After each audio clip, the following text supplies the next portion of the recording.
자, 그러면 이제 그 사림세 대두하고 이제 그 사림정치 관련된 내용 이제 좀 볼게요. 이거 들어가기 전에 한통 관련된 내용을 이제 보고 이제 넘어갈게요. 자, 몇 페이지 넘어가냐면 302페이지.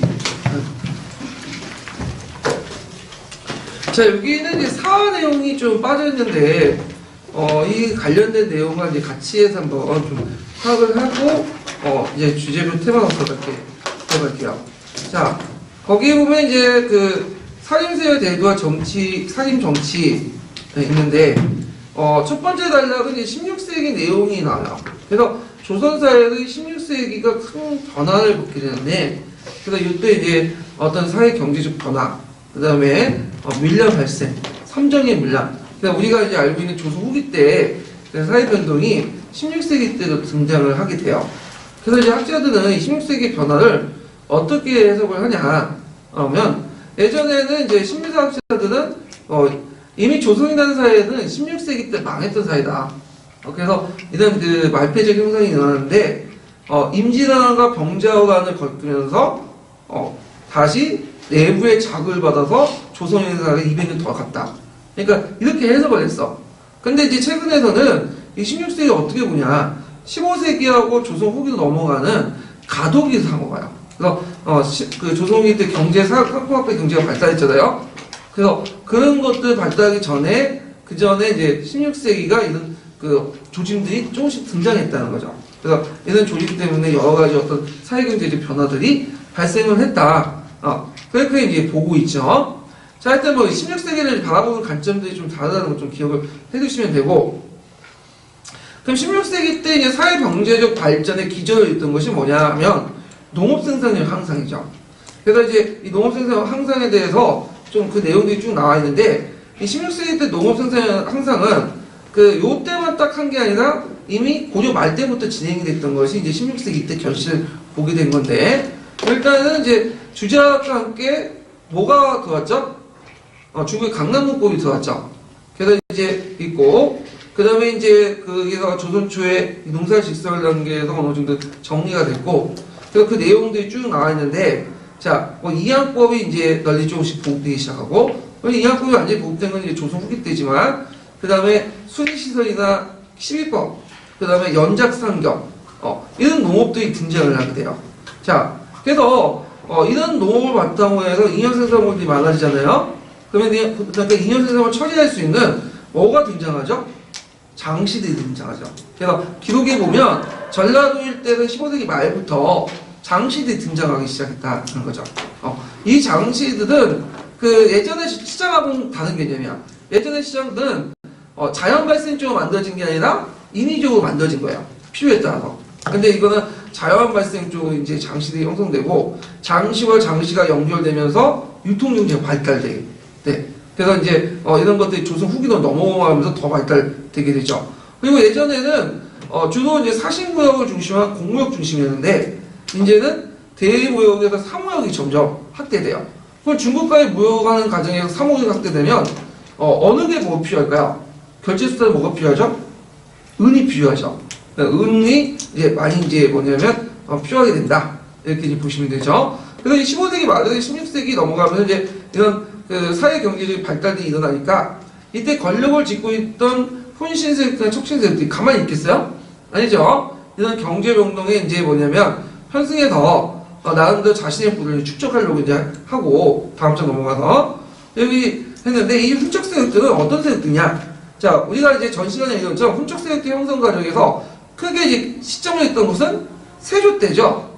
세조가 개유정난을 통해서 또는 단종의 왕위 창탈 등등을 통해서 이게 이제 자신이 이제 그 측근세력을 통해서 같이 했잖아요. 신숙준 학명에 이런 사람들 통해서. 그래서 이런 사람들이 이제 나중에 공식 책봉이 돼요. 공신으로서 책봉이 되고, 공신 책봉이 되면 거기서 끝나는 게 아니라 모두 다 같이 주어지냐면 토지나 노비도 같이 주어지죠. 그러니까 이걸 바탕으로 종잣돈을 삼아가지고 경제를 향상을 하게 되죠. 그래서 이 사람들은 그 당시 이제 경제적으로 막대한 토지를 가지고 있고, 노비도 이제 소유하고 있었고, 그 다음에 하고 이런 사람들은 이제 자신들이 이제 뭐냐면 그 반월을 갖고 있다 보니까 좀 보수적 성향을 띠게 되죠. 그래서 이 사람들의 심리학을 보죠. 자, 토지의 직접과 농장 확대가 나타나고, 그리고 16세기는 가정법이 붕괴되잖아요. 그래서 가정법이 이제 좀 이따 나중에 얘기하겠지만, 가정법이 붕괴되면서 토지의 소유관념이 확대돼요. 예전에는 소유권이라는 개념이 그렇게 확립된 건 아니었거든요.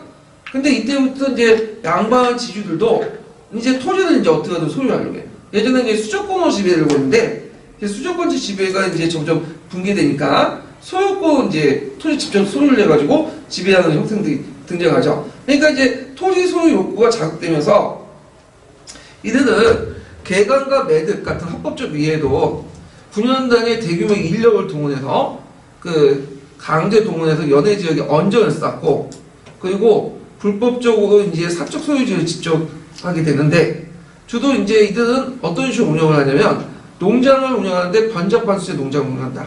이게 이제 뭐냐면 작계제야, 작계제. 작계제. 예전에 한번 설명했죠?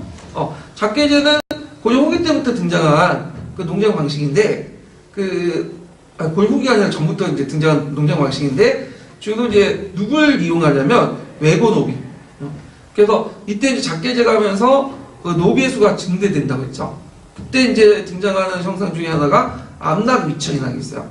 양인을 압박해서 뭘로 만들어요? 천을 만들잖아.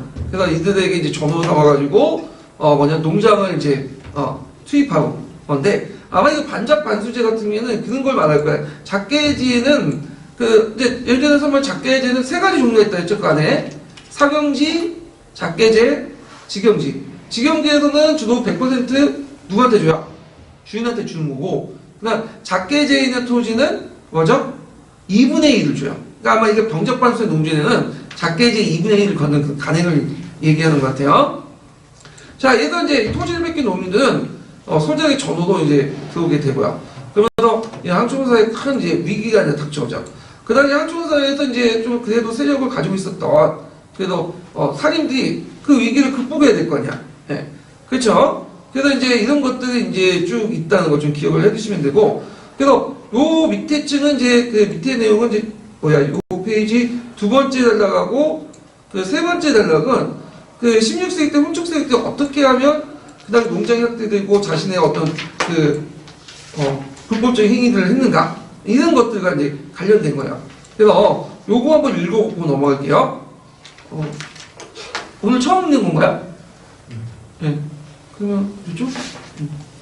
어디서? 훈촉기업의 심리행위는 훈촉기업의 심리행위는 우선 토지의 직접과 농장의 확대로 나타났다. 16세기 이래 가정법이 붕괴되고 신분제도에 기초한 수도권적 토지 지배가 무너지면서 양반 관료들의 사적 토지 소지의 욕구는 더욱 증대하였다. 따라서 이들은 개인 등 합법적인 방법 외에도 2년 단위 대규모 인원을 강제적으로 동원하여 연해 지역의 언전을 개발하는 등 주로 권력에 의한 불법적인 방법으로 사적 소유지를 집약해갔고, 이에서 얻어진 대토지는 외고노비나 전호에게 경작시켜 병작반수제의 농장으로 변경하였다 했던 것이다. 이러한 토지 집정은 곧 다른 한편에서의 토지 상실을 의미하는 것이었으므로 토지를 빼앗긴 농민들은 유의하거나 농장에 모여들어 소작농민 전으로 전락하였다. 농장의 확대와 농민의 몰락, 그리고 동시 경제 변동에 편승한 훈촉기업의 특권적 비례행위는 공납제와 부역제의 변질을 초래하였다. 지방 특산물과 수공업제품을 징수하는 공납제도는 농민 소유 토지의 감축과 인후의 산실 및 농민의 유망으로 말미암아 자녀 농민들의 부담이 커지지 않을 수 없었고, 더욱이 중간 상인이 공물을 대납하고 그 대가를 농민들로부터 받아내는 방법이 행해지면서부터 농민의 부담은 더욱 한층 가중되었다.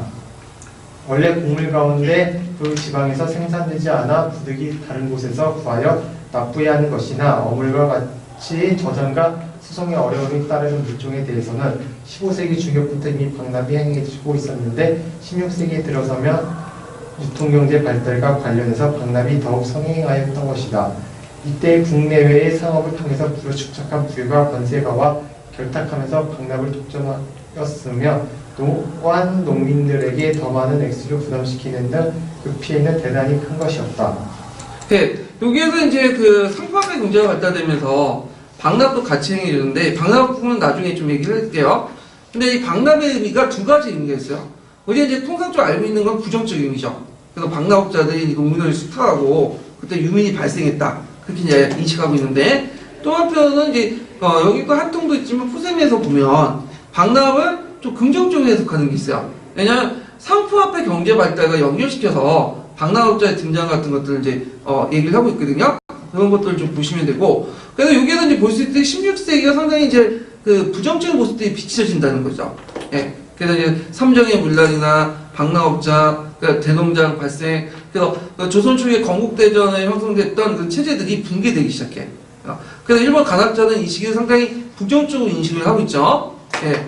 근데 그 이에 반해서 그 긍정적으로 인식하는 학자들, 우리 학자들 입장에서는 이 시기가 뭐예요? 조선 초기에서 조선 후기로 넘어가는 가도기 형성들 이런 것들이 이제 나타났다 이렇게 이제 보고 있어요. 그래서 일본 간학자들은 이렇게 망해가는 그 조선이라는 나라를 16세기 때 어떻게 해서 살려놨다는 거야? 양난을 통해서. 그래서 대개 이 양난을 기준으로 해갖고 조선사를 조선 전기와 조선 후기로 나눠요.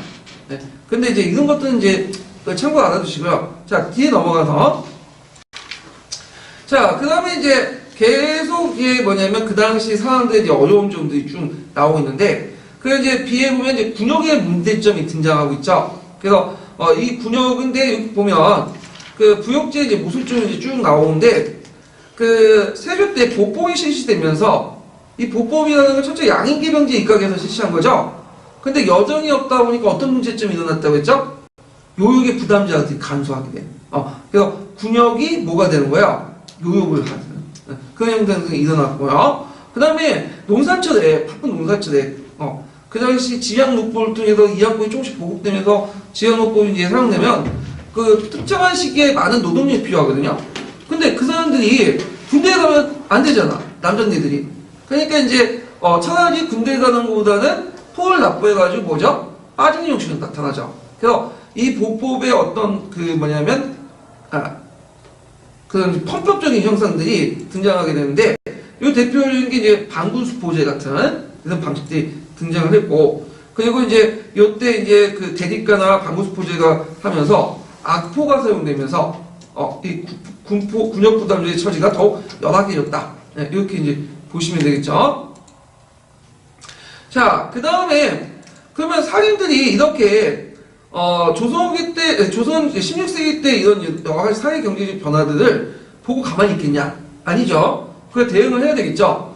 그래서 이제 이 부분 살인의 대두와 사화 부분을 볼게요. 자, 여기에 보면 이제 그 조선의 건국 과정에 참여한 여말의 신흥사대부들은 누대에 거쳐서 왕조의 어떤 간인 가문의 세습적 지위를 누리면서 훔치 청신을 누리는 발돋움하여 경제적 권력을 유지한 대주 성장했죠. 그래서 이제 여기에도 이제 좀 볼 게 뭐냐면 그 신흥사대부들이 두 계통이 있어요. 형용파 사대부하고 공공파 사대부. 그래서 형용파 사대부인데 형용파 사대부의 모든 사람들이 다 훈시파는 아니에요. 그 중에 일부가 훈신 척신이 된 거죠. 예. 그래서 이들이 이제 대지주의 선정을 했고, 그다음 역성왕에 이제 반대했던 일부 세력들이 이제 그 간직 참여의 기회를 얻지 못하고 어디로 나가요? 지방은 낙향하죠. 대표적인 사람이 길제 같은 그런 사람들이죠. 그래서 이 사람들 중심으로 해갖고 이제 그 제자들이 쭉 하면서 지방의 중소 지지층에 머물면서 이 훈구파를 대립하는 과정에서 항천사에서 여러 가지 운동들을 펼치죠. 그 대표적인 게 보면 자 항약이나 항사대, 항응주대를 실시하고 그다음 사창제를 실시하고 유황석 복립운동을 해요. 그래서 항천사의 세력을 주관했고 그런데 이제 여기에는 이제 좀 순서를 보면 뭐가 먼저냐면 그 유황석 복립운동이 먼저예요. 유황석 복립운동. 그 다음에 유황석 복립운동 하다가 유황석 복립을 했는데 기껏 했는데 뭐예요? 훈구파한테 쫓겨나죠. 그러니까 그 대안으로 등장한 게 뭐냐면 향약이죠. 그래서 처음엔 유황석 복립운동을 통해서 유황석에서 향사와 항응주대를 하려고 했는데 그게 안 되니까 이제 뭐냐면 향약을 통해서 이제 널리 보면서 자기의 어떤 것들을 이제 뭐냐면 기반을 닦으려고 했다. 이렇게 이제 보시면 되고요. 자, 사창제는 나중에 이제 얘기하겠지만 이 사창제는 뭐에 반대죠? 을창제에 반대죠. 그래서 그 한국제 중에 이제 의창 제도가 있어요. 국가에서 주도하는. 근데 이에 대비해서 이제 양반 살인들이 주도하는 사창제가 있는데, 이 사창제는 양반 살인들 주도의 사창제가 있는데, 또 국가 주도의 사창제가 있어요. 그래서 이게 좀, 근데 국가 주도의 사창제는 좀 약간 좀 생소한데, 그게 지도서에 나와요. 지도서에. 나중에 좀 소개를 해드리고. 그래서 하여튼 이들은 항사대, 항약, 항주대 등 주지학적 방도와 항촌을 교화하고 사회 질서를 확립하려고 했고요. 그 다음에 이제 사창제를 통해서 자치적인 항촌사의 복식되어제도서 제2사족대 경제적 원천을 마련하겠다. 예. 그래서 이제 유황소가 이런 자치적 기구로서 기능을 가지려고 했죠. 그래서 이제 신인사대부들이 이 사회 경제적 변동에 맞춰가지고 또 이들은 뭐를 했냐면 보를 개발했어. 보. 이 보라는 것은 이제 주로 뭐냐? 예전에 재현이라는 거 들어보셨죠? 재현. 근데 이 재현은 그 강 상류에 만들어진 큰 저수지야. 그러니까 이거는 국가 단위의 이제 뭐냐면 저수지인데, 보는 재현보다 좀 작아요. 그래서 강 하류에 만든 작은 저수지인데, 이들은 그 보를 개발해서 보급을 했고, 그래서 이런 것들을 바탕으로 해서 나중에 조선후기 때 이항권이 널리 보급할 수 있었던 거죠. 그 다음에 정치적으로 보면 이제 이들이 훈척식 간의 어떤 특권적 비리를 비판하는 과정에서 정치 세력으로 성장해 나가는데, 이들이 살인파라는 거죠. 살인파. 네. 근데 이제 이거는 이제 우리가 이제 알고 있는 살인파의 내용이에요. 근데 최근에는 학계는 이 살인파에 대해 좀 다르게 보는 견해도 있어요. 그게 이제 그 국특강에 나와 있는데, 살인파나 훈구파나 가계를 조사해 보니까 큰 차이점이 없다는 거야. 그래서 예전에 훈구파 가문에 있었던 사람 중에 또 살인파가 분류된 사람이 있어요. 그러니까 이게 중요한 가문이 아니라 뭐냐면 그 사람이 가문에 상관없이 어떤 세계관을 갖고 있는가. 그런 거야. 그리고 강남에서도 보면 강남에 뭐 강남 좌파들 있잖아요. 좌파들. 그리고 강남에 잘 먹고 있는 사람들이 그 강남에서 어릴 때 컸던 사람도 대학교 들어가서 운동권 하는 사람도 있잖아. 그러니까 그게 그 가문의 출신이 아니면 끼리끼리 세계관에 맞으면 살인파 분류할 수 있다. 그 다음에 이제 살인파에서 분류됐던 사람들 보면 그 가문들 보면 예전에 훈구파 가문들이 많아. 그래서 요런 그거에 대한 좀 뭐냐면 우리가 지방 살인 출신이고 지방에 성장한 어떤 살인의 개념들 이런 것들은 좀 최근에 많이 깨지고 있다. 이런 것도 좀 아셨으면 이렇게 좀 파악을 해주시고요. 그 다음에 이제 이 살인들이 중앙정계에 본격적으로 진출하기 시작한 거는 언제 때냐? 성종 때요. 성종 때. 자, 선종하면 이제 이 사람은 호문의 공주죠. 그래서 학문도 되게 좋아하고, 그 다음에 또 이제 성종 시기는 어떤 시기냐면 홍보세력들이 되게 뭐냐면 등장했던 시기야. 그래서 선종은 홍보세력들 견제하기 위해서 새로운 관료층들을 양성을 하게 되죠. 그래서 이제 그 선종 때 진출한 살인들은 되게 길제학풍에 의한 영남 출신의 살인들이에요. 그래서 뒤에 이제 조광조 같은 사람들은 이제 뭐냐면 기호살인인데 영남살인이 좀 파가 다르네.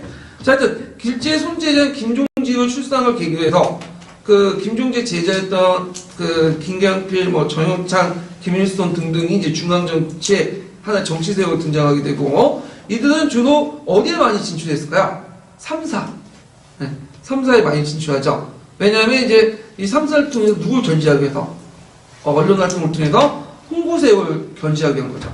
그래서 선종 때는 특징이 뭐냐면 그 살인들 중심으로 한 어떤 이제 뭐냐면 언론 3사들의 그 활동들이 되게 많아져. 그 전 시대가 어떤 시대였어요? 세조 시대였죠. 세조는 3사들이나 언론 활동들 좋아했을까 안 좋아했어. 듣지도 않았고 탄압을 했거든요. 근데 성종 때는 그 언론 활동을 장려했고, 물론 듣기 싫은 소리 하니까 안 좋아했겠지. 성종도. 근데 일단 들어주는 척은 했어. 많이. 그러다 보니까 성종 때 3사들의 비판 활동이 많아져요. 이것이 어디로 갈까요? 곧바로 연산군 초기 때까지 가죠. 그러니까 연산군 때 딱 집권하니까 계속 그 아버지 때 성종 때 3사들 그 살인세들이 막 비판하잖아요. 그러니까 연산군 활동을 하나하나 비판한 거야. 연산 좋아했겠어요? 그 성지대? 안 좋아하죠. 그러니까 기회만 노리고 있다가 뭐가 터져 나간 거야? 그 무오사가 터져 나가면서 이걸 계기로 그 당시 살인파들 3사들의 언론 활동을 탄압을 하기 시작해요. 그때 내거였던 게 뭐냐면 능상이죠, 능상.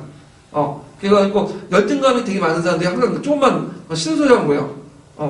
왜냐면 자기 모욕한다고, 자기 무시한다고 하잖아요. 마찬가지로 연산군도 자기 비판하면 하는 뭐야?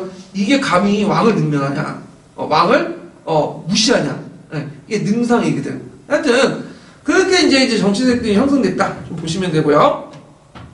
자, 이때는 이제 홍초기의 비행에 대한 비판이고, 그리고 이 비행에 대한 비판을 통해서 자신이 뭘 내서 성리학적 도리도 명분론을 내세요. 그래서 이 살인들의 특징이 뭐냐면, 앞에 홍보파들은 성리학적인 어떤 내용도 있어요. 근데 내부적으로 홍보파들은 한당유학적 요소도 같이 있어. 근데 이 살인파들은 순수하게 100% 뭐예요? 성리학자들이야. 그러니까 이제 오늘날 말하면 꼰대들이 아닌 거죠, 꼰대들이.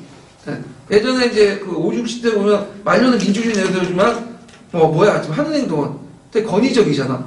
박근혜 찍고 막 그런 건데 그게 아니라 그거죠. 그래서 이 사람들은 뭐냐면 100% 성리학자다, 순수 성리학자다 이렇게 이제 보시면 되고.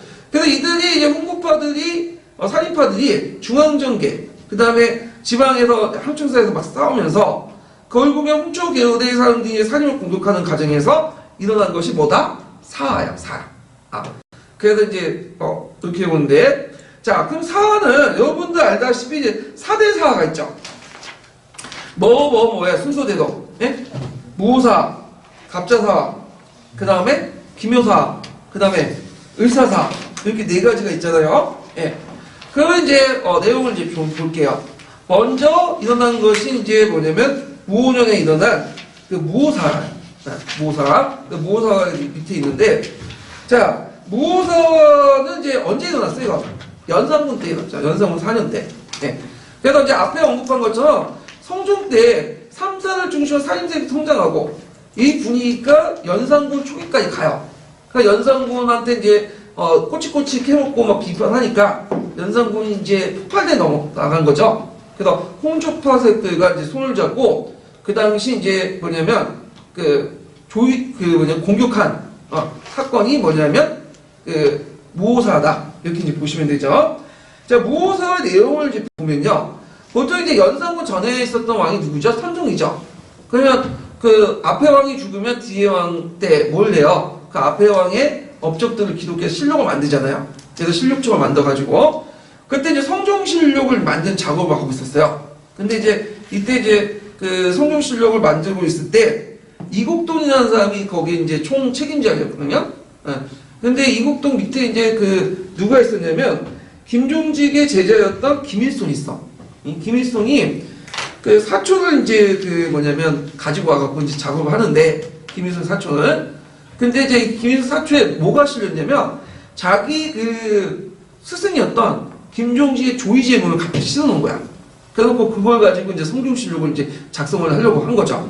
근데 이 조의제문의 문제점이 있는 거야. 이게 조의제문 어떤 내용이냐면, 여러분들 이제 중국 역사에서 유방하고 항우가 싸우잖아요. 근데 유방하고 항우가 싸울 때 전에 진나하고 이제 대항을 했잖아. 그래서 초창기 때 협력하게 했어요, 이 사람들이. 그래서 이때 이 사람들 유방항우가 어디에서 일어났죠? 중국에서 초나라 지역에서 일어났죠. 그래서 이 초나라의 마지막 황제의 왕의 아들을 찾아서 공통된 왕을 옹립을 했거든요. 이게 뭐냐면 의제예요, 의제. 근데 의제가 이제 초창기 때는 부신청 역할인데 나중에 필요 없게 된 거야. 그래갖고 이제 한우가 의제를 죽인 거죠. 죽인 거야. 근데 이제 김종직이 이제 길을 가다가 잠을 잤어. 잠을 잤는데 죽은 의제가 나타난 거야. 의제가 나타나면서 항우한테 자기가 지금 죽음을 당해서 그게 뭐냐면 강바닥에 갖다 버려졌다. 그렇게 이제 이거. 잠에서 깨어나니까 이거 왜 의제라는 사람은 중국 사람이고 그리고 나보다 수천 년 사람인데 내 꿈에서 나타났다. 기이한 거죠. 그래서 그것을 의제를 기린다 해갖고 조의제문이라는 글을 썼는데 이 김종직의 제자였던 김일손이 그걸 자기 사초에다 집어넣은 거예요. 근데 이제 이곡동이라는 얘가 딱 보니까 그 김종직의 조의제문이 괘씸하다는 거지. 예전에 영가시라는 거 제가 얘기를 했죠. 그래서 예전에 그 역사적인 사항들을 시의 형태로 이게 적어놓은 거 연것인데 역사적 사항들을 비꼬아가지고 지금 현실 형식을 비판한다는 거지. 그럼 여기에 더 메타포를 찾아야 되죠. 그래서 그 이국도에 보니까 의제는 누구야? 의제는 일단 의제는 단종이죠. 단종. 그 다음에 황은 누구죠? 수양대군 아니야. 수양대군이 단종을 죽이고 뭐냐면 시체를 강바닥에 갖다 버렸잖아. 그러니까 이거를 이제 뭐냐면 은유하고 있다. 은근히 누굴 까고 있다는 거야 지금. 세조를 까고 있다는 거지. 그래서 이제 이게 이국돈이 이제 그 당시 이제 그 뭐냐면 김일성하고 사이가 안 좋았어요. 왜냐면 김일성이 그 당시 이제 성종시려고 할 때 예전에 이국돈의 그 잘못들을 일일이 다 적었거든. 그러니까 그거에 대해서 이제 이국돈 좀 빼달라고 부탁했는데 안 빼준 거야. 불만이 있겠죠. 그러니까 이국돈이 쭉 누구한테 이제 달려갔냐면 유자강한테 달려간 거야. 유자강 유명하죠. 항상 배신의 아이콘이잖아.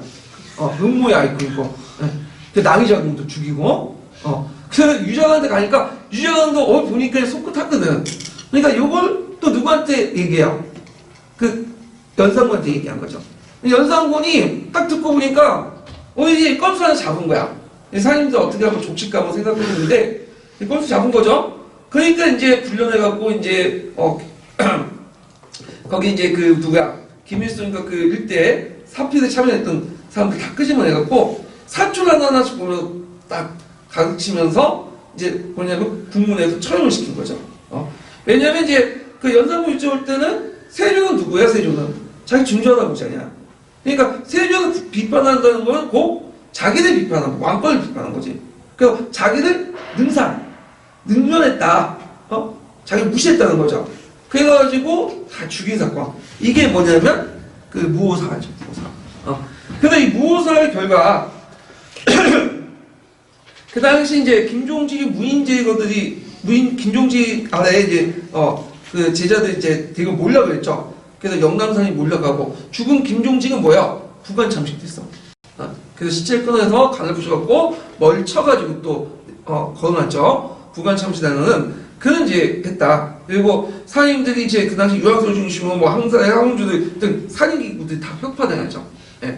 그래서 요런 이제 했고 그 다음에 이제 다음에 연산군 10년에 일어났던 것이 뭐냐면 갑자사야. 갑자사야.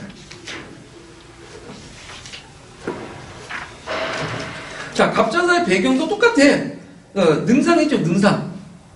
자기를 무시했다는 거야. 그 다음에 이제 또 하나가 또 뭐냐면 그때 걸고 넘어간 게 그 패비 문제죠. 그 연산군의 어머니가 누구예요? 패비윤 씨잖아요. 그래서 그 성종 때 패비윤 씨인데 이 패비윤 씨가 원래는 이제 후척 출신에서 왕비가 됐던 사람이에요. 근데 이 사람이 이제 왕비가 되고 나서는 그 이제 후궁들을 막 질투하고 그 다음에 궁중에 비상 같은 거 있죠. 그 독약 같은 걸 숨겨갖고 나중에 들키고 그러고 하니까 이제 나중에 이제 그 성종이 내쳤는데 그래서 나중에 사약을 받고 죽죠. 근데 그 사실을 나중에 알게 된 거야. 그래서 이제 이걸 둘러싸고 그 당시 그 성종 당시에 패비윤 씨와 관련된 사건과 관련된 그 훈구색을 쳐내기 시작해요. 예. 그래갖고 이제 이 당시 훈구색을 쳐내고 남아있던 사인도 같이 축시돼. 그러니까 이제 갑자사는 엄밀히 말하면 이거는 살인들을 이제 쳐내는 것보다는 홍보세력들을 이제 쳐내기 위한 거죠. 예. 자, 그래서 이제 이 당시 이제 홍보세력 연산군이 이제 홍보세력을 쳐내고 막 이제 정치는 이제 개판을 치잖아, 이 사람이. 그러니까 그 측근에 있었던 박원종이나 성희안 같은 사람도 이제 나중에 자기도 죽을 수 있다는 생각을 든 거야. 그래서 지금 김정은이 막 자기 측근색도 죽이고 주변에 있는 사람도 다 죽이잖아. 그러면 이 사람들 볼 때는 내가 죽이지 않으면 어떻게 하지? 언제가 나도 죽겠다. 그래서 이런 연산군의 총신들이 군대를 이끌고 뭐냐면 반란을 일으켰죠. 이게 뭐냐면 중종 반정이에요. 중종 반정. 그래서 요때 반정이라는 것은 뭐냐? 반정 반대 반자잖아요. 근데 이건 반대 반자로 해석하는 게 아니라 돌이킬 반자. 잘못된 것을 돌이켜서 바로잡는다는 뜻이야. 그러면 성리학적 국가에서 과연 반정이 이게 가능하냐? 성리학 때문에 가능한 거죠. 성리학에서 왕이 왕답죠. 왕이 왕답아야 되잖아. 왕이 왕답하지 않으면 어떻게 해요? 왕이 폐노를 저지르고 상강 모종을 지르면 왕이 더 이상 아니잖아. 천하의죠? 유교적 가치를 더 우선시 여기니까. 자, 하여튼 이 중종만정을 거쳐가지고 이제 왕이 됐던 사람이 누구냐면 중종이에요. 중종. 근데 이 중종은 그 원래부터 이 왕이 되려고 했던 사람은 아니거든요. 그러니까 어쩔 수 없이 떠밀려가지고 왕이 되려고 했고, 그 중종이 이제 정치 초기 때는 누가 실권을 장악하고 있었어요? 홍보세력들이 정치를 장악하고 있었죠. 그러니까 이제 이 중종 입장에 이들을 또 견제하고, 그 다음에 또 연산군 때 이제 유교 정치가 말폐화됐잖아요. 개판 치고 하니까. 그래서 이제 안 되겠다. 그래서 유교 정치를 또 회복하는 측면에서 누굴 이제 등용을 했냐면, 그 김효사님이었던 조광조를 이제 등용하죠. 조광조와 그 일파들을. 예. 그래서 이들은 이제 등용하자 주로 이제 훈신들의 비리를 계속 비판을 해요. 저 이들도 이제 어디에 많이 등용되냐면 그 언론기관을 했던 3사에 주로 많이 등용해서 훈신들을 비판하고, 그 다음에 유교적 도덕 정치를 이제 강조를 하죠. 그리고 그 연산군 국정과 혼족들의 어떤 수탈의 피폐자 학중사를 안정시키자 항약보고 운동이에요. 이게 이제 시험 문제 나왔죠. 예전에 원래 이제 그 항중사의 안정을 하기 위해서 항약을 먼저 보급했던 게 아니라 유황수를 보급하려고 했잖아요. 근데 모사 이후에 유황수가 다 확파됐어. 기껏 했는데 이미 다 누가 차지한 거야? 홍보세력들이 차지한 거야. 그래서 그 대안으로 나왔던 게 항약이에요. 그래갖고 이제 이건 나중에 좀 더 얘기할 텐데, 그래서 이제 중앙정계의 어떤 주도권을 장악하자 일반 과거 시험을 보고는 자기들이 많이 등용되지 못하죠. 그래서 이제 현랑과를 실시했다. 그 현랑과라는 것은 이제 그 예전에 무제 때 실시한 제도죠. 한무제 때. 그래서 이제 그 한무제 때 이제 실시한 제도인데 이건 나중에 좀 더 얘기를 하고요. 자, 그 다음에 유교윤리를 위반되는 도교 및 민간신학을 배격하고, 그 다음에 왕실에 이제 그 소각서가 있었는데, 소각서가 이제 그 당시 이제 이것도 폐실 주장이야. 이거 없애지 않아도 되는 건데, 이 조광조와 그 일파들 볼 때 이건 없애야 되는 거야. 이거는 이제 그 뭐냐면 잡사죠. 그러니까 유교 외에 잡신들이 숭배하는 거고, 잘못된 의뢰를 했던 곳이 해갖고 폐위시키고. 근데 이제 이렇게 했는데, 이런 과정에서 이제 중종하고 갈등이 일어나요. 특히 조광조가 강요하는 경영 정치를 되게 강조하죠. 경영은 뭐예요, 경영이? 망을 데리고 가르치는 거 아니야. 그래서 조광조 입장에서 볼 때는 중종은 제대로 왕이 아니야. 세자교육도 못 받았잖아요. 그래서 왕을 왕답게 만들고 영산군처럼 만들지 않기 위해선 뭐야? 수신제 가야겠죠. 왕도 공부를 해야 돼. 그러니까 이제 그것도 한두 번이지. 와가지고 가르치려고 하고 야단치고, 그러니까 중종 입장 때는 어때요? 열받겠죠? 그래서 이때 훈신세력들도 마찰을 빚게 됐는데, 이때 이제 큰 계기가 됐던 것이 뭐냐면 위원삭제 사건이에요. 이게 계기가 됐어. 위원삭제 사건은 뭐냐면 중종반정 때 그때 많은 그 훈신들이 많이 참여했고, 이때 이제 그 공신 자기들 받은 사람들이 많거든요. 근데 조사를 해보니까 너무 자기 공에 비해서 너무 부풀려서 받은 사람이 많다. 그래서 가시 이걸 뭐냐면 조사를 해가지고 그 공신 대우를 새롭게 해줘야 된다. 그래서 공신 대우 좀 1등 공신 했던 사람은 뭐 2등 공신, 3등 공신, 그리고 아예 없애거나. 그러면 요거에 대해서 훈신세력들이 가만히 있겠어요? 왜냐면 위원삭제를 해버리면 어떤 문제점이 일어나냐면 자기가 지금까지 받았던 공신 대우 받았던 그 대가로 받았던 토지나 노비도 다 뺏겨야 돼. 그러니까 이제 이거에 대해서 이제 뭐냐 반발이 심할 수밖에 없겠죠. 거기에다가 이제 그 중종도 조광조가 대한제 이제 뭐냐면 조광조에 대해서 어떤 반감도 갖게 되고, 그래서 이제 한나라시에 이제 중종이 명령을 내가지고 그 뭐냐 누굴 치게 하냐면 그 조광조 일파를 치게 해요. 그래가지고 그 조광조 일파가 축출됐는데, 그때 조광조 일파가 이제 축출될 때 명분이 뭐냐면 조광조 등이 뭘 했다는 거죠? 분당을 만들어서 왕권을 위협했다. 그래서 이제 쳐낸 거죠. 예전에 기출에 문제 나왔어요. 이게 이제 그 유명한 무슨 사가요? 김효년이 일어났던 김효사다. 이런 것들이 있다는 걸 좀 기억을 해두시면 되고, 그럼 우리 그 책에 보니까 조초 이야기를 해가지고 그 천행 사건 중에 요인이 보니까 이제 플립에 조씨가 왕이 된다 이렇게 해가지고 적어놔가지고 이걸 보고 이제 중종이 이제 조광조 쳤대 이런 내용이 있는데 요거는 역사 사실이 아니에요. 그거는 연령실 기수에 있는 야사 내용이고 실제 이제 명분은 이제 아까 얘기한 것처럼 그 분당을 졌다는 이유도 이제 쳐낸 거고 그 계기가 됐던 사건이 뭐다? 이윤삭제다. 이렇게 좀 기억을 해두시면 돼요. 그래서 이제 조광조에 관련된 내용은 시험 문제 자주 나와요. 그래서 이 부분은 좀 한번 읽고 넘어갈게요. 그래서 몇 페이지냐면 306페이지 두 번째 단락 있죠? 이거 한번 읽고 넘어갈게요. 두 번째 단락. 그 후 연산군 12년에 연산군이 훈신 세력의 반정에 의해 물러나고 중종이 즉위하자 사림의 진출도 재개되었다. 중종은 전대에 문란해진 정치 질서를 바로잡아 유교 정치를 회복하려 하였으며 이에 따라 사림을 다시 등용하였던 것이다. 이때 왕이 깊은 신임을 얻어 중용된 조광조를 중심으로 사림들은 훈신들의 비리를 계속해서 비판하는 한편 유교적인 도덕 정치의 실현에 힘을 기울였다. 우선 연산군의 폭정과 훈척신들의 수탈로 피폐해진 향촌을 안정시키기 위해 향약을 보급하고 중앙정계에서의 주도권을 장악하고자 혈량과를 실시하여 지방의 살인들을 대거 정권에 참여시켰다. 또 유교윤리에 위배되는 도교 및 민간신앙을 배격하여 초부터 설치되었던 포격설을 폐지하기도 하였다.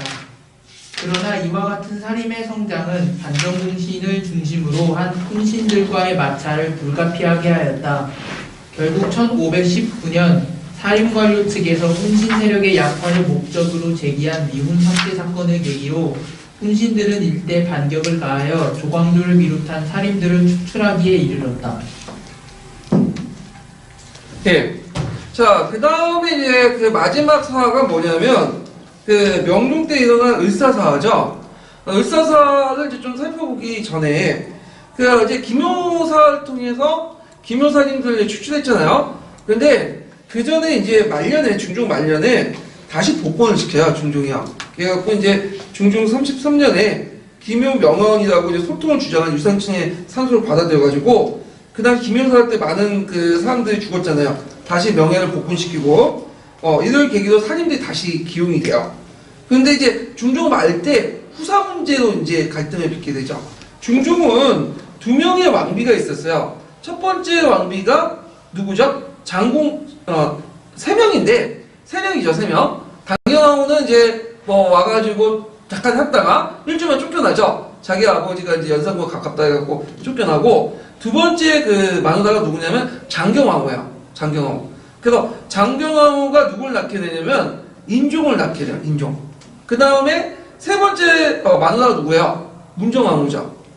문정왕후가 명종을 낳게 되죠. 명종을. 그래서 임종은 이제 그 외척이었던 윤임이라는 사람이 있고, 그 다음 명종의 외침이 유영원이라는 사람이 있어. 그래서 윤임층이 뭐냐면 대윤이 되는 거고, 그 다음에 유원인 측이 소윤이 되는데 이들이 명종 말기 때 싸워요.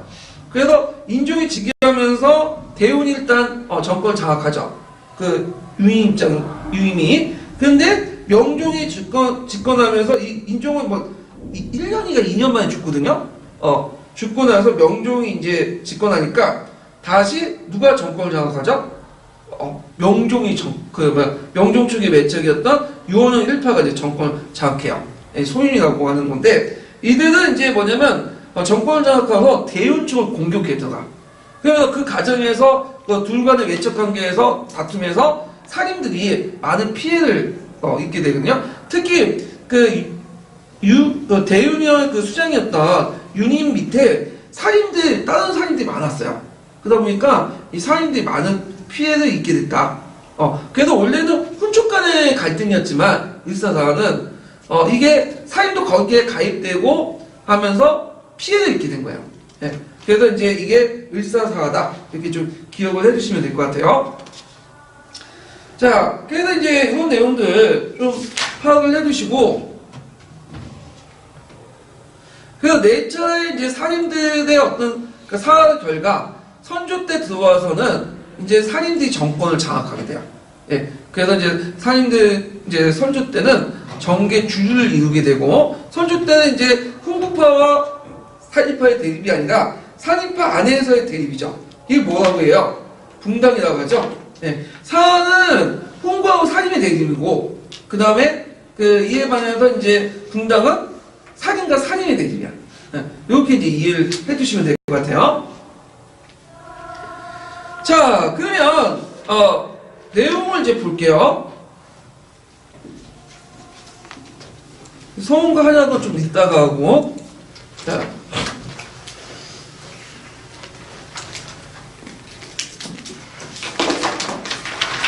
자, 이 홍보파, 사인파의 차이를 볼게요. 이거는 통론이나 교과서에 있는 내용을 이제 기반으로 이제 보는데, 여기 이제 도식화 시키지만 실제 그 안에는 되게 복잡하다는 거.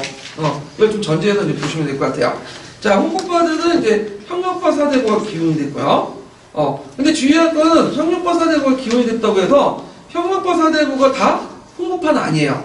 그 중에 일부가 홍보파고, 그리고 형용파 사대부의 성격과 또 홍보파 성격이 좀 다른 점이 있어요. 네. 그 다음에 이제 이에 반한 사립파들은 온건파 사대부다. 그래서 이제 정몽주나 길제, 이런 것도 있는데, 정치적으로는 이제 조선 개창이 주도했고, 중앙집권, 부국강병, 패도정치 인정했고, 이에 반한 사립파들은 역성형을 거부하고, 명분, 도덕, 왕도정치를 주도했다. 그럼 홍보파들은, 형보파 사대부는 패도정치만 인정했냐? 그 말이죠. 기본적으로 이들도 뭐죠? 왕도정치야. 근데, 조선왕조가 경국하거나 이런 병역계에는 일시적으로 뭘 인정한 거야? 패도정치 인정한 거죠. 이거는 일시적인 거고, 자, 홍보파들은 대농장을 소유한 대지주의고, 그 다음에 이제 이들은 지방의 중소시주의고요. 학풍은 홍보파는 사냥 중심, 사립파는 경학 중심. 왜냐면 이들 사립파들은 순수한 뭐죠? 성리학자들이죠. 예. 그 다음에 이제 홍보파들은 이제 자주사관.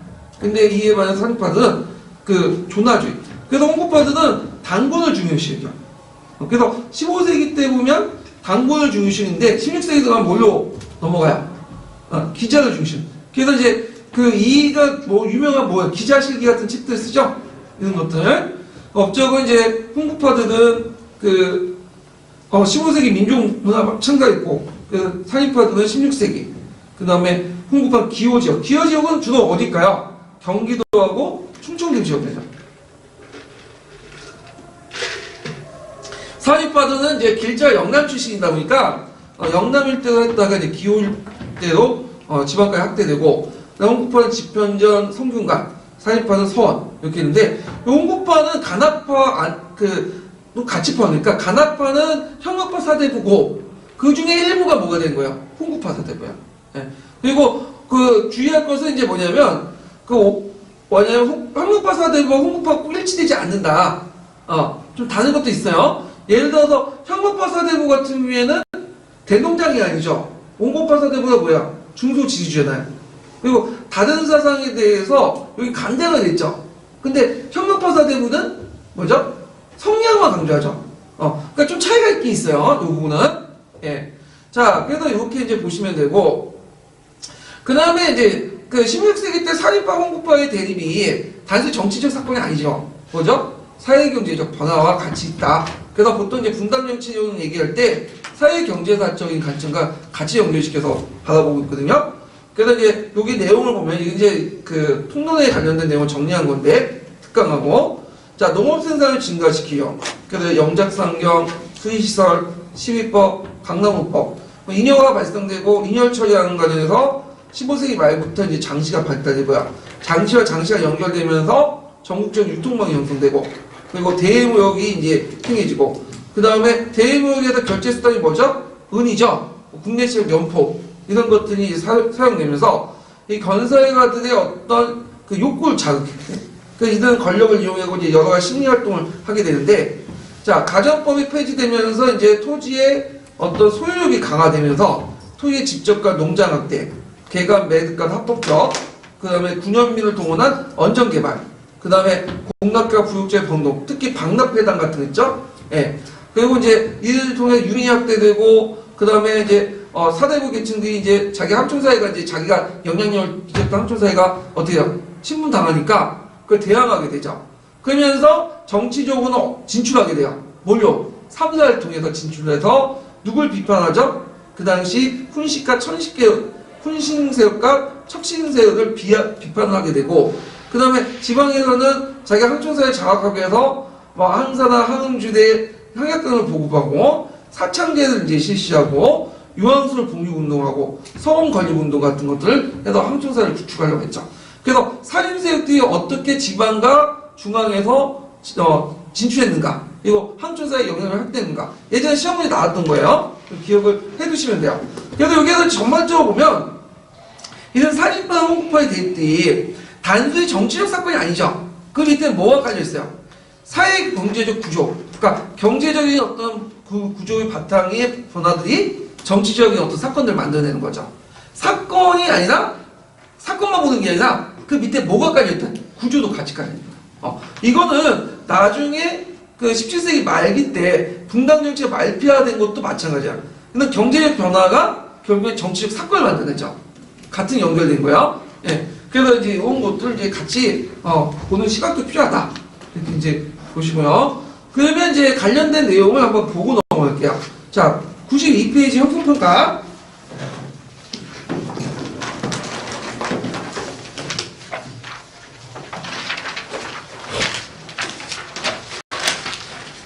음, 92페이지 8번 문제 볼게요.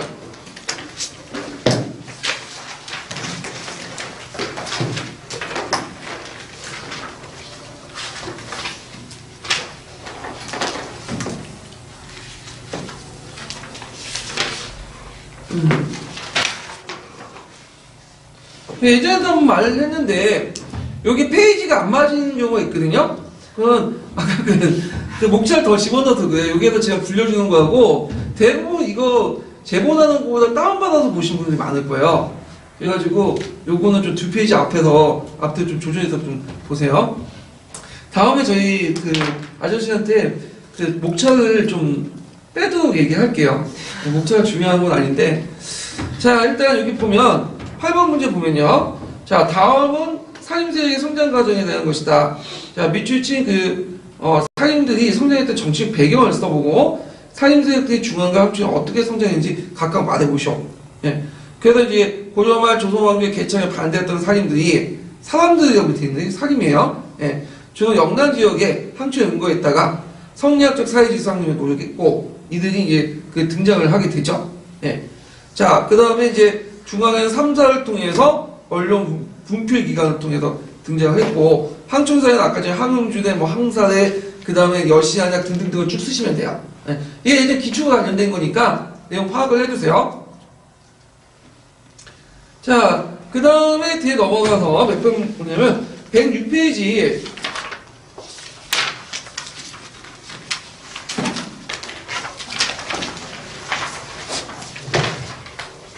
자, 57번 문제 볼까요? 57번.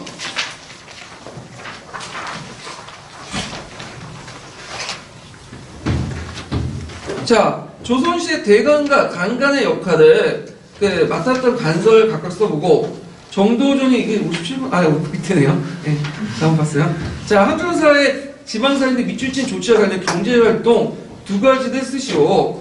자, 16세기 한국의 항리대 횡포 때문에 농민들이 땅을 뺏기고 노비들이 도망가는 사태가 자주 일어났다. 그래서 사족들은 여러 가지 경제활동을 통해서 농민의 지지를 받았다. 그런 내용인데, 자, 항촌인 지주인 양반 사족들이 수행시설을 개발하고 농업생산을 안정화시켰죠.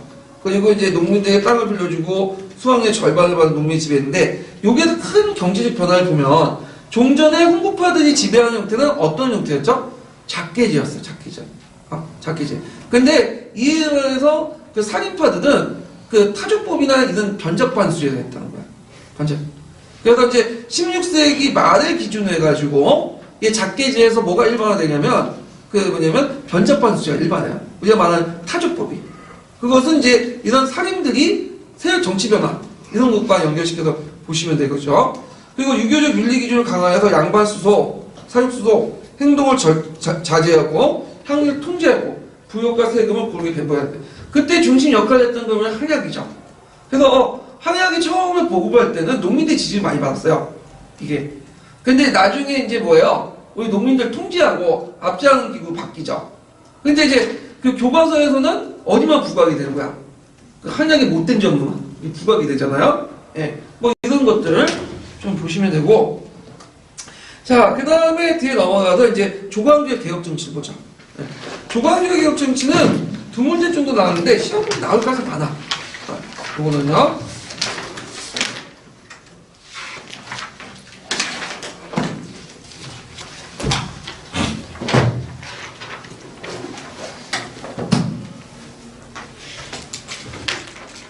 자, 그 이제 그 중종이 사림을 등용하는 배경이 두 가지가 있어요. 하나는 홍보세력 전제. 그 다음에 이제 연산군 때 그런 유교 정치의 어떤 몰락 같은 걸 다시 회복하려고 이런 것들을 등용을 했는데, 그래서 이때 이제 현량가를 통해서 조광조를 중시한 김효사님들이 되고 등용했다. 그 김효사님들은 그 앞에는 무호사 때 몰락한 영남사회와 좀 계통이 약간 달라요. 이들은. 자, 정치의 지향을 보면 이들은 3사 언론직에 많이 진출했죠. 그래서 이제 홍보 대신들 비판하고 왕도 정치를 내세워서 급진적인 개혁을 요구했고요. 그리고 그들이 내세웠던 게 뭐냐면 철인군주론이야. 철인은 뭐야? 철학자. 군주. 군주도 뭐냐? 수신제가 해야 된다는 거야. 이건 앞에 이제 뭘 설레 때문이죠? 연산군 때문이죠. 연산군. 네. 그래서 연산군 같이 이런 막대 먹은 왕이 되지 않으려면 왕도 뭐죠? 수신제로 스스로 노력해야 된다. 그래서 이제 이런 것들을 주장하고, 그 다음에 도합정치론을 주장해요. 그래서 이 도합정치론은 성리학을 바탕으로 해서 왕도 정치를 추구하는 그런 것들을 이제 하고요. 그래서 이제 군주를 비롯한 지배층들의 어떤 도덕적 책임감, 이런 것들을 상당히 강조한다. 그래서 그래야지만 인민들이 자발적인 그 복종을 한다는 거죠. 그래서 왕이나 지배층들이 뭐냐면 지 혼자 먹고 살고 땡자땡자 놀면 그 밑에 있는 사람들이 어떻게 그 말을 듣겠느냐, 그런 것들을 이제 내세우고, 그래서 이제 있고, 그 다음에 지체주의라는 것은 뭐냐면 유교로서 제일 중요한 게 뭐냐, 교화라는 거. 백성들 교화하고 정치로서 왕도 정치를 하고 이런 것들을 강조를 했다. 자, 그래서 이제 이런 내용들이 이제 있고요. 그 개혁 내용을 좀 외워주세요. 이제 시험 문제 나왔는데, 자, 아까쯤에 말한 것처럼 그 조광조가 경영을 강조하죠. 경영. 그 경영이라는 것은 이제 그 원료 대신들이 왕을 불려다가 가르치는 거예요. 그래갖고 유교적인 어떤 상가 오륜이 어떻고 윤리가 어떻고 하는 건데, 근데 이 경영에서 왕의 그 가르치는 것뿐만 아니라 뭐도 같이 논해죠? 정책도 같이 논해. 그래서 조선시대는 경영을 통해 경영정치가 많이 이루어지거든요. 근데 이 경영을 하다 보면 신하들이 발언권을 쓸 수밖에 없어.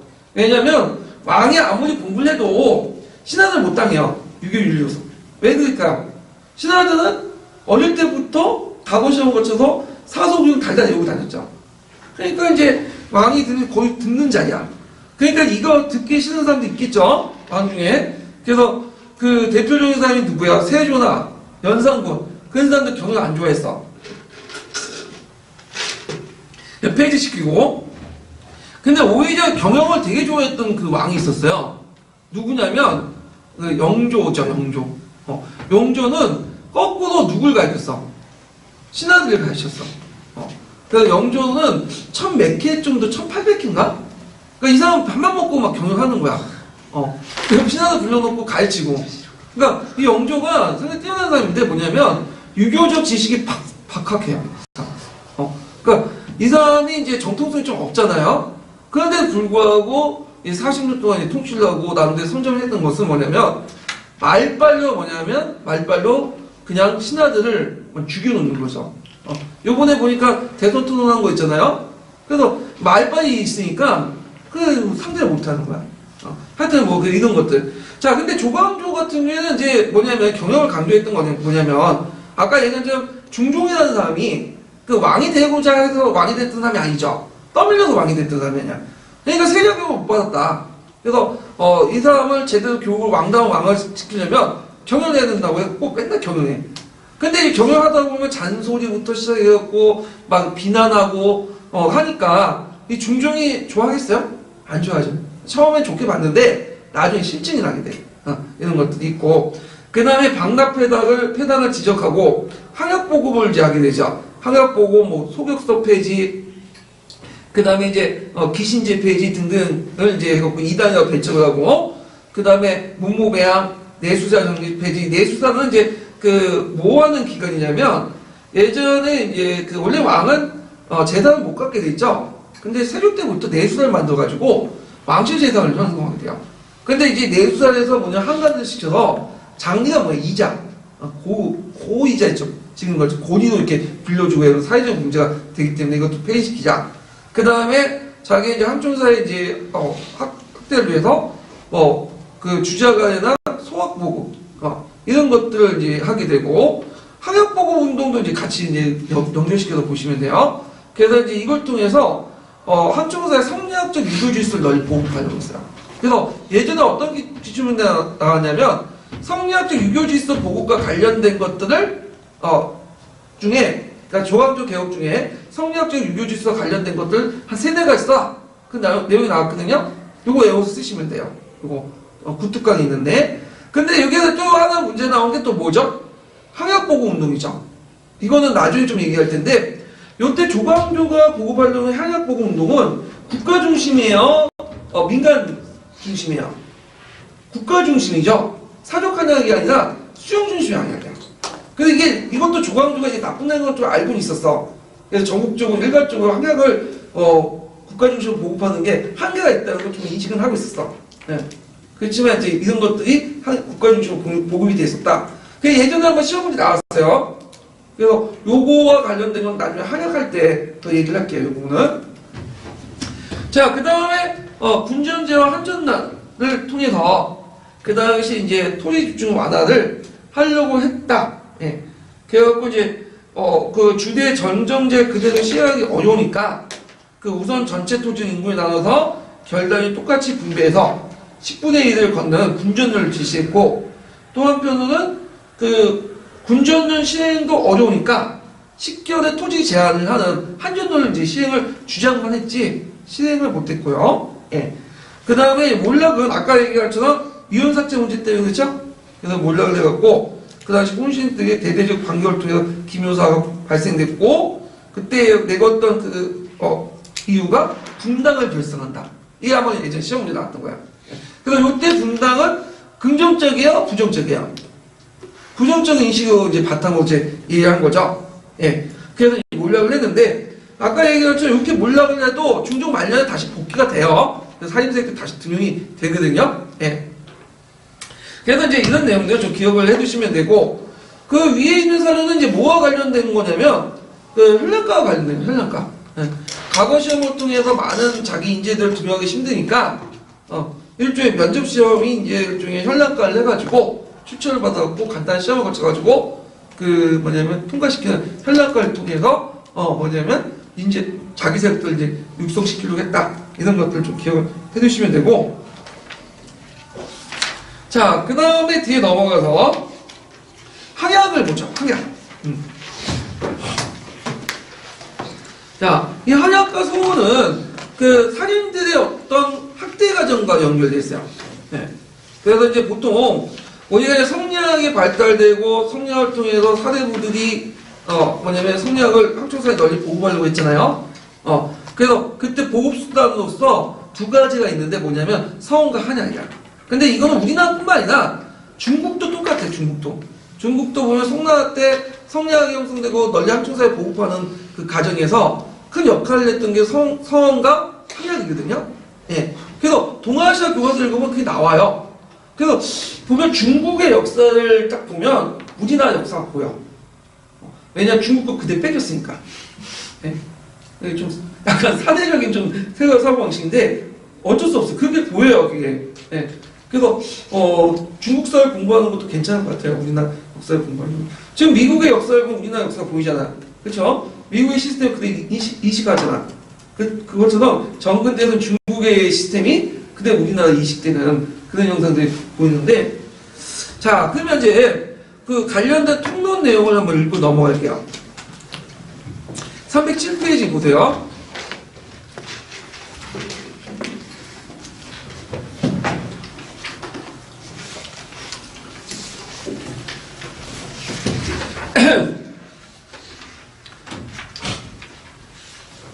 자, 성리학의 발달과 이제 서원과 한약을 보죠. 15세기 말 이후에 사림들은 끊임없이 정계 지출을 기도하는 한편 지방에서는 학문 연구와 후진 양성을 위해 노력했는데 특히 수차의 사회를 볶으면서 이런 풍조가 더욱 현저했다. 그래서 온천계열의 비유를 비판하고 유교적 이상정치, 이거 왕도정치 이런 것들을 구현해서 인간의 마음이 어떤 거에 대한 그 탐구가 심화돼서 성리학이 발달됐고요. 그래서 원래 이 성리학이라는 건 중국에서 도입됐잖아요. 근데 우리나라는 중국의 성리학보다 더 발달된 부분이 있어요. 성리학 중에. 심성론이 되게 발달됐어. 그러니까 심성론은 인간의 마음을 어떻게 움직이는 건가. 그 이기를 가지고 이제 설명을 하는 건데, 자, 여기에서 이제 그 주자 성리학이 이제 등장하는데, 여기에 주리론과 주기론, 이렇게 두 개가 좀 발달했다. 원래 이 주리론과 주기론이라고 말하면 안 돼, 이거. 엄밀히 말하면. 왜냐면, 이거는, 주리론과 주기론은 좀 기와 리 중에 어느 걸 더 뭐냐면 더 강조하느냐에 따른 상대적 개념이에요. 그래서 이항과 이의 사상을 주기론, 주기론 설명할 수 없어. 최근에는 이든 말보다는 그냥 이항, 이의 이런 식으로 이제 얘기를 하는데, 자, 하여튼 이렇게 보면 주기론은 주자의 견해를 보다 충실하게 하는데 주자는 이익이 이원론을 주장했죠. 이와 기가 있고 이것이 이제 있는데 이익이 이원론 입장에서 이해와 이 기의 형상 중에 어디를 더 강조하죠? 이가 기를 움직이는 본원이라고 하는 견해죠. 이가 기를 움직이는 본원이라는 것이고, 그래서 이제 인간의 심성 문제에 대해서 해석해서 이는 선순무학하고 기는 가성가학해서 이를 더 절대적 가치를 두고 있다. 이건 나중에 좀 더 설명할 거예요. 대표적인 사람이 누구죠? 이항이죠, 이항. 자, 이항은 이제 그 동방의 주자라고 할 만큼 주자의 교리를 충실히 따랐다. 그래서 그 문화인 유성룡, 김원일 해갖고 이 사람들이 뭘 형성하죠? 명랑학파. 후대 임진왜란 이후에 그 일본 유학에도 큰 영향을 미쳤고, 이 부분은 나중에 좀 더 얘기를 하죠. 자, 그다음 뒤에 넘어가서 주기도는 이제 서경덕부터 시작해갖고 이기이론론을 주장했는데, 요것도 최근에 이제 이게 잘못된 거야. 이기이론론이라는 장르인데, 이의사상도 이기이론론이 아니에요, 이거. 이의사상도 기본적으로 뭐죠? 이기이원론이야. 근데 이기이원론인데 이기이론론적인 내용이 있어요. 그러니까 그러니까 이항이나 이이나 기본적으로 이 사람도 성리학적인 어떤 그 주자사상 바닥에 때문에 이기이원론이야. 근데 그 안에서 상대적으로 이 사상이 약간 이기이론론적인 내용이 있어. 그렇게 이제 인식을 하셔야 돼. 그래서 이게 이제 볼 수 있는 게 심포샘의 그 내용이 있거든요. 이게 이원론 설명하고 있어요. 예. 자, 그래서 우주만물의 근원을 이제 기도 두고 모든 이기의 변화 운동을 보는 입장이고, 그 다음에 심성론에서 본연의 인구단 기지의 성을 강조하죠. 이통 비국론. 그래서 현실 문제에 관심이 있어요. 그래서 이 사람들은 이제 선원, 이필, 또 이해제정, 김장색 이런 정역 같은 쭉 중에서 이들을 뭐라고 하냐 기후학파죠. 그래서 앞에는 영락학파는 동인 남인 계열이고, 이들은 어떤 계열이죠? 서인 계열이죠. 네, 이런 것들 이제. 자, 사인들의 성리학의 원리를 이해를 증식시키는 한편 그 성과들을 실제 정치에 응용하기 위해서 한촌에서 일체 사회관계를 재정비를 했는데, 이 대표적인 사창제시시, 유황석 독립운동 이런 것도 있다. 특히 이제 16세기 들어서 서원 건립과 학역보고은 그 성과를 거뒀다. 그래서 서원이 나와요. 그래서 서원은 고려시대 사학인 서재해석이 비롯된 것으로서 선언을 봉사하는 그런 기능이고, 양반 자제들을 교육을 시켰는데, 최초의 서원은 통계군수 주세공이 있던 안양을 모셨던 백운동 서원이죠. 그래서 이게 이제 나중에 왕후부터 그 평액을 받아 사액서원으로 되죠. 그래서 이제 소수서원이라고 바뀐데, 사액서원 받으면 뭘 같이 가죠? 토지와 노비도 같이 줘요. 면색 혜택도 주어지고. 그래서 이런 사액서원들이 나중에 확대돼요.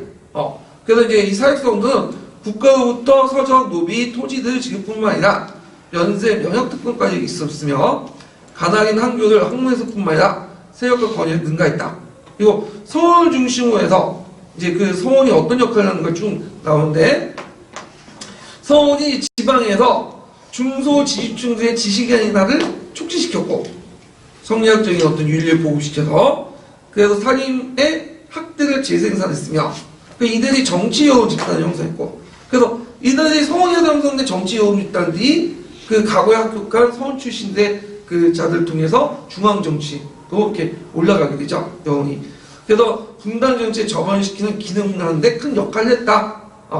그래서 이제 서원과 관련돼서는 한번 기초에 나왔던 거기 때문에 이 부분 한번 읽고 넘어갈게요.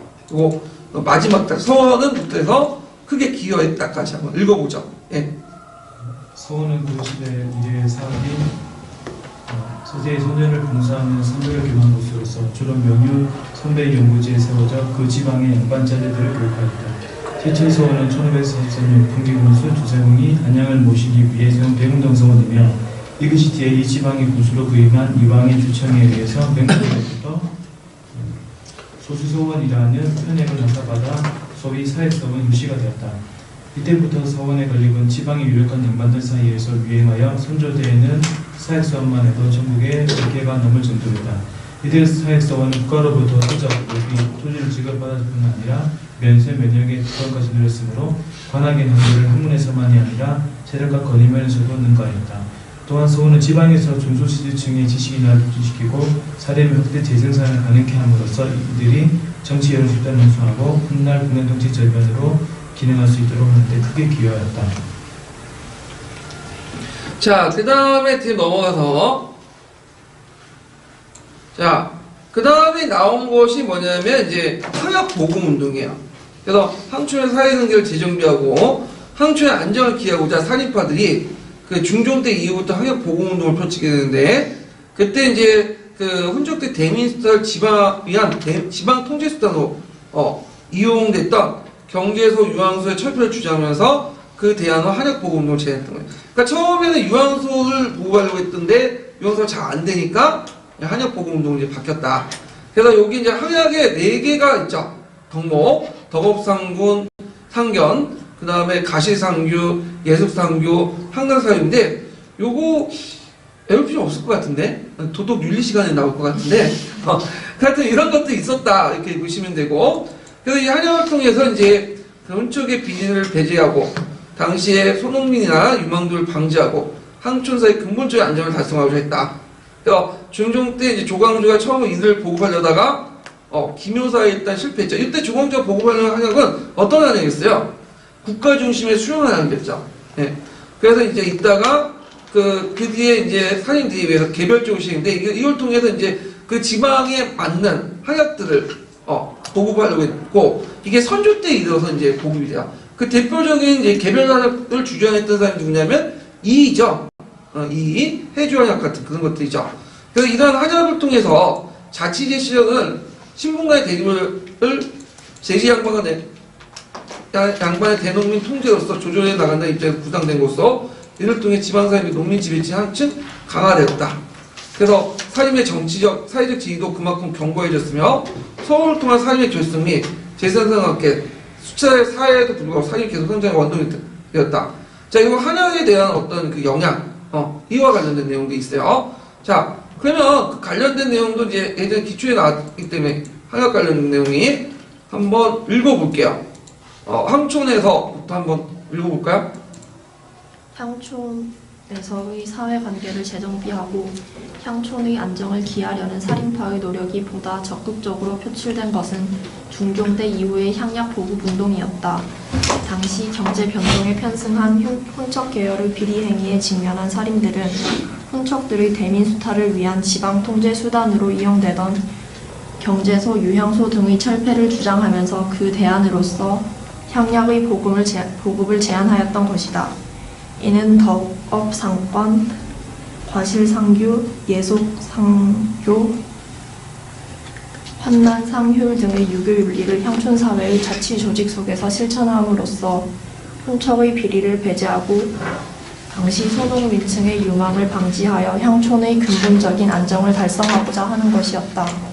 중종 때에 조광조가 처음으로 이를 보급하다가 기묘사화로 일단 실패하였지만 그 뒤에도 각지의 살인들에 의해서 개별적으로 시행되었고 살인 정치가 구현된 선조대에 이르면 전국적인 시행을 보게 되었다. 예. 그 다음에 그 밑에 본 주 20번을 잠깐 보세요. 자, 20번에 유황과 관련된 내용이 있는데 유황소가 이제 그 독립운동을 해서 그 1488년에 그 성종 때 독립이 됐죠. 그렇지만 곡부한 훈척 계열이 거기 장악을 했어요. 그래서 이제 그들 지방 통제에서 역인용 되니까 사임 측에서 다시 세운 게 뭐냐면 사마소예요. 사마소. 예. 그래서 사마소를 세웠고 대항을 했다. 그래서 그 유황소 폐지를 다시 주장하게 되고 이것을 이제 유황소 대신에 대안을 제시한 게 항약보호운동이다. 그 밑에 이제 나오죠. 주 20번에. 그래서 이제 이런 내용도 이제 파악을 해두시고요. 자, 그러면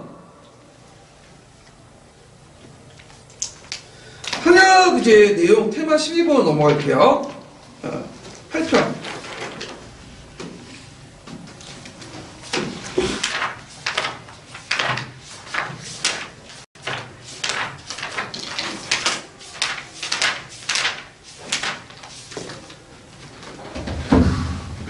자, 항약 변천 과정을 볼게요.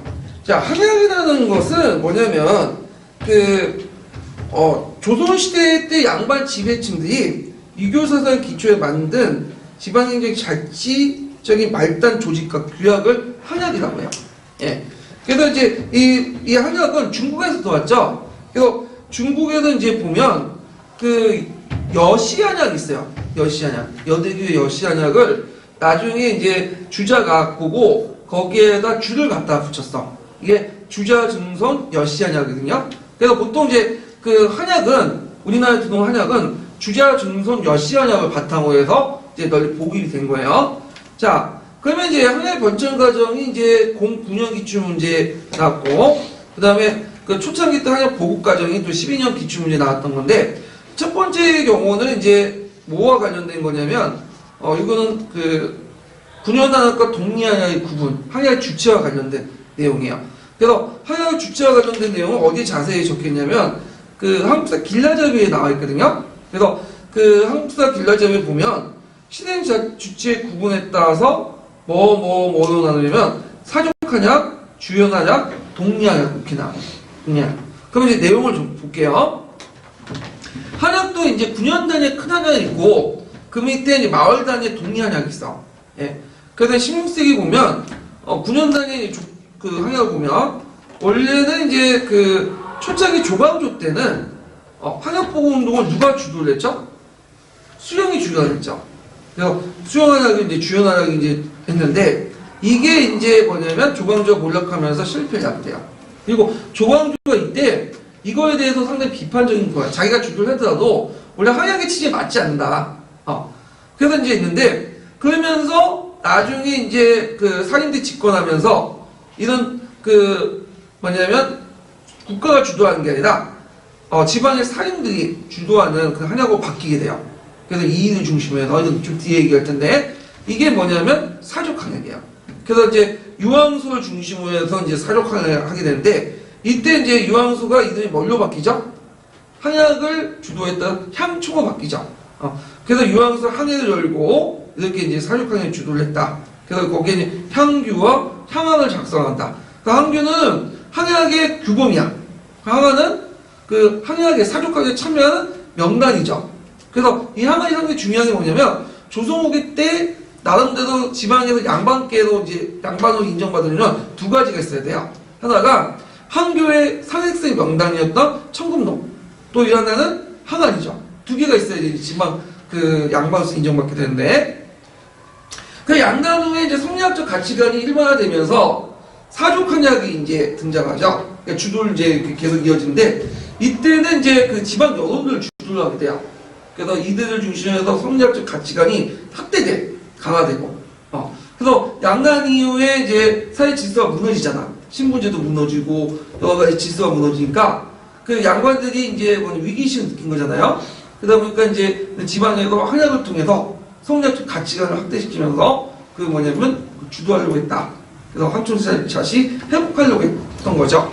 그 다음에 이제 그들이 독립당이야 항약을 보는데 자 16세기 때는 그 독립당에서 주로 그 양반들만 참여했어요. 지방민들은 그냥 거기에 보조적인 거고 실제로 양반들만 참여했고 그러다 보니까 양반들이 중심은 상계에 있죠. 상계 위주였어. 이 계라는 건 뭐냐면 항해가 움직이려면 일단 뭐가 있어야 돼요? 돈이 필요하죠. 그러니까 돈을 모으기 위해서 모여가지고 개를 조직을 했는데 저 상계는 양반들이 조직한 개야. 네. 그래서 이제 있는데 나중에 17세기 들어가면 이제 독립단에 의해서 그다음 문화적 사회 질서를 이제 기강을 합리화하고자 그 누굴 참여시켰냐면 하계도 같이 참여했어. 하계는 이제 뭐 하는 사람들이죠? 일반 평민들. 그래갖고 이제 독립한약은 상계와 하계도 통합이 돼서 일반 평민들도 같이 참여했다. 그런데 18세기 들어가면서 이제 바뀌게 되죠. 18세기 들어가면서 영종조 때 그 당시 이제 중앙집권화 정책을 이제 펼치게 돼요. 그러다 보니까 예전에 이제 사육들한테 가지고 있었던 그런 자치적인 것들을 무시해버려. 제대로 이제 뭐냐면 활동을 못한다. 그래서 무시해버리고 국가 중심의 한약을 다시 강조해요.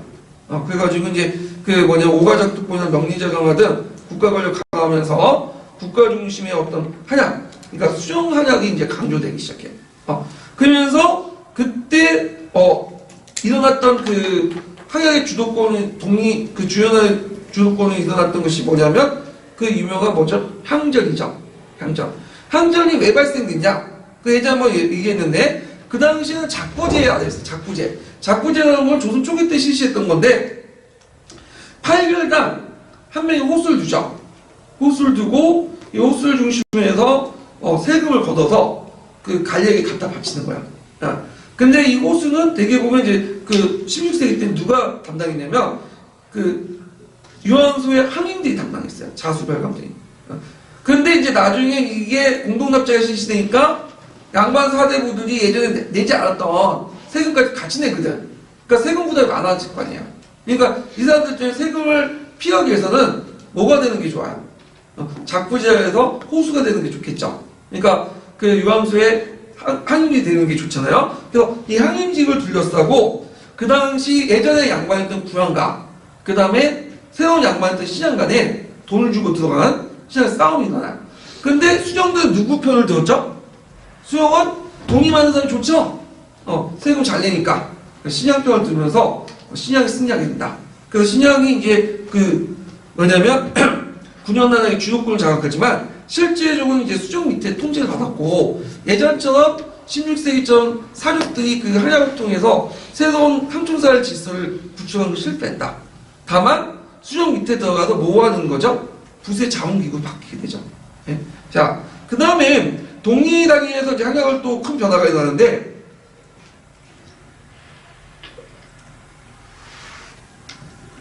자, 공동납치 실시를 해가지고 이제 하계도 그 공동납치 실시하는데 이제 양반들이 그 하계에 이제 막 세금을 부과하려니까 이 사람들이 떨어져 나가요. 독립해 나가. 그러면서 이제 하계가 떨어져 나가면서 점점 이제 그 독립단위 하계가 이제 소멸되는 그런 과정을 겪게 되고요. 19세기 들어가면 세도정치기죠. 세도정치기 때 특징이 뭐냐면 이 세도정치가들이 이제 자기의 이익을 극대화시키려고 종전의 작부제를 폐지하고 수용과 항리가 직접 가서 이제 돈을 뜯어내요. 직접 진술에 실시하죠. 그래서 종전의 면세 혜택을 받았던 요국민들, 새로운 이제 신양계층들이 큰 이익을 못 봐. 그리고 한약이 일종의 어용기관이 돼요. 그러니까 이제 지방에서 이제 새로운 한약층들이 이제 한약이 추현액인데 이걸 이의 도매 같은 것들이 있고 이들이 이제 세도정치 때 밀란 전 단계까지 손을 올리는 거나 이런 것들 정소 단계까지 주도를 하겠다.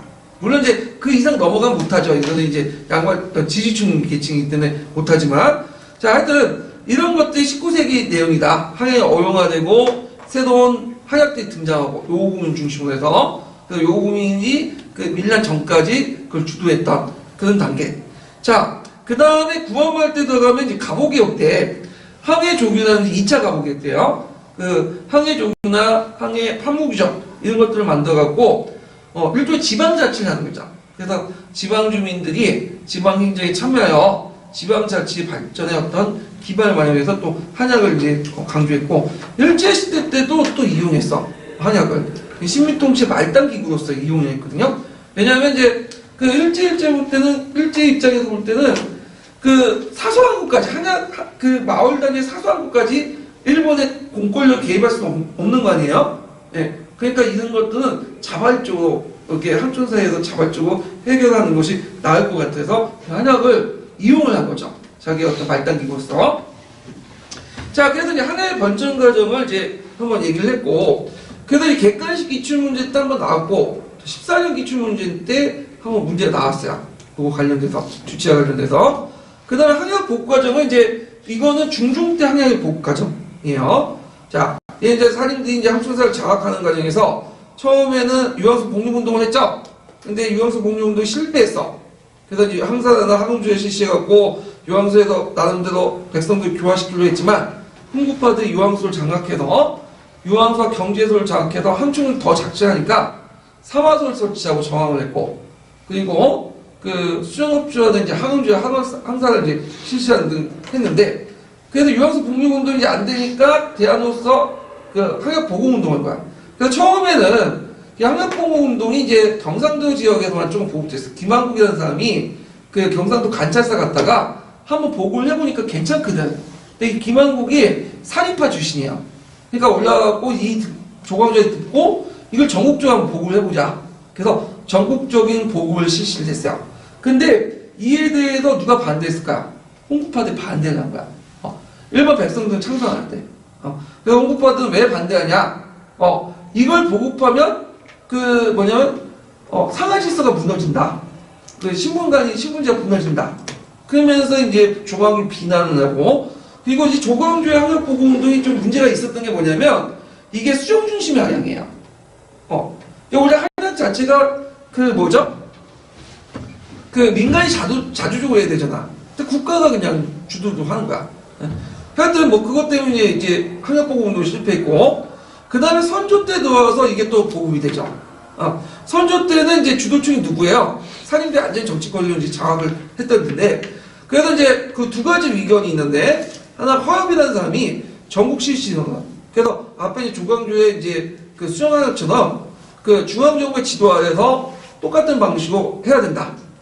이게 이제 전국 실시론이고, 그 다음에 이의가 반대하죠. 이의는 항약 자체를 먼저면 하여튼 항약을 이제 주장을 하는데, 이 사람이 내 주장이 개별 실시론이야. 그래서 개별 실시론은 뭐냐면 항촌사에 맞게 지역 실정에 맞게 자치적 운영해야 된다. 그래갖고 이 사람이 해주 감사로 내려갔을 때 실시된 게 뭐냐면 그 항해도 감사 들어갈 때 이 해주 안약이야. 그래서 그 전국 실시론과 개별 실시론이 중에 어느 게 선택되는 거죠? 개별 실시론을 중요하죠. 그래서 개별 실시론은 그 앞에 이제 16세에 연결돼서 주연 한약, 그러니까 수영 한약이 아니라 뭐죠? 사력 중심 한약이야. 그리고 이제 사력들이 이제 유황수를 이제 다시 장악해가지고 거기에서 항해를 개최하죠. 그래서 유황수가 나중에 뭘로 바뀐다? 항촌이로 바뀌죠. 요 내용들을 이제 좀 보시면 될 것 같아요. 그래서 여기는 시험 문제 또 나올 수도 있어요. 그래갖고 한번 좀 공부를 해주시면 되고, 뿌셈 내용도 거기 좀 자세히 돼 있거든요. 그래서 뿌셈은 요 부분만 발췌독 해가지고 좀 보시면 될 것 같고, 요 한약 보급 관련된 내용은 이제 국편이와 관련된 내용에서 나와 있어요. 근데 국편이 다 볼 필요 없죠. 제가 저기 기출문제 분석 다 해놨으니까 그거 뽑아가지고 그것만 그냥 열심히 보세요. 자, 그러면 한번 이제 관련된 그 형성평가 문제 보고 넘어갈게요. 자, 98페이지.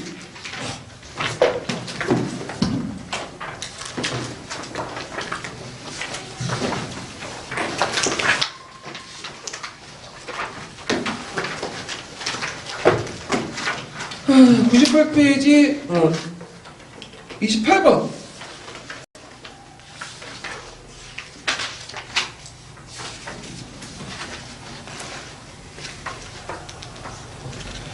자, 가에 들어갈 말 써보고 이 조직이 조선사에 끼친 긍정적 부정적 영향을 각각 두 가지 기수해 보시오. 자, 조선시대 양반 지배층이 유교사상을 기초하여 만든 지방행정자치적 말단 조직 등 구역이다. 당시 한약의 모체는 중국의 먼저 들어갈게 여시한약이죠. 여시한약인데 이것이 정확한 말은 여시한약인데 여시한약을 주자가 또 거기에다가 또 줄을 붙였죠. 그러니까 주자 증손 여시한약이야.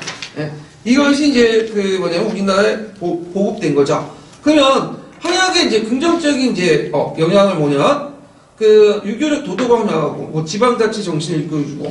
근데 이에 반해서 이제 부정적인 것은 피지배계급을 엄격히 그러니까 피지배계급을 엄격한 봉건적 질서와 그다음에 사회신분 질서를 억압하는 데 있고 경제를 착취하는 데 있었다.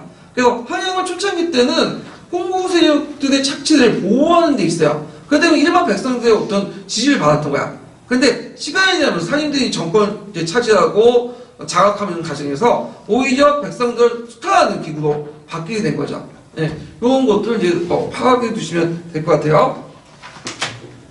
자, 그리고 이제 좀 쉬었다가 그 다음에 넘어가기도 하죠.